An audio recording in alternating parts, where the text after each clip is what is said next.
Dear friends, welcome back to PMS Insights. First of all, wish you a very happy 2018. May this year bring joy, peace and prosperity to all.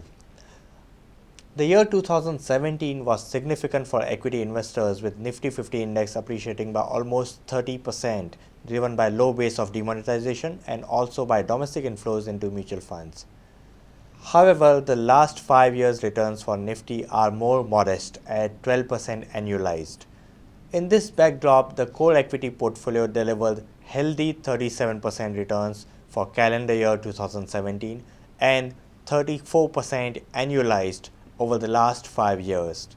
A standout feature of the year 2017 was decade-low volatility in the markets with hardly any 5% plus corrections for Nifty index during the year. Also, 2017 was marked by some historical reforms undertaken by the government with positive long-term implications. These include introduction of GST, Real Estate Regulation Act, recapitalization of banks, and thrust on affordable housing. On the global front too, most major equity markets touched all-time highs in 2017 with synchronous pickup in growth in developed as well as emerging markets. Coming to the outlook for 2018, the market returns in this year are expected to be driven by the earnings growth of companies which has begun to show signs of green shoots in the quarter gone by. The PSU bank recapitalization plan may help strengthening the bank balance sheets, thereby addressing the twin balance sheet issues. As the country prepares for the general elections in 2019, we expect the government to be prudent in its policies. The 7th Pay Commission payouts to state government employees is expected to result in government consumption expenditure growing by 15% for the year. This, along with higher disposable income in the hands of public, is expected to drive consumption expenditure for the year. Consumption forms 54% of the GDP and its recovery is expected to provide impetus in the GDP growing to 7% plus in the coming quarters.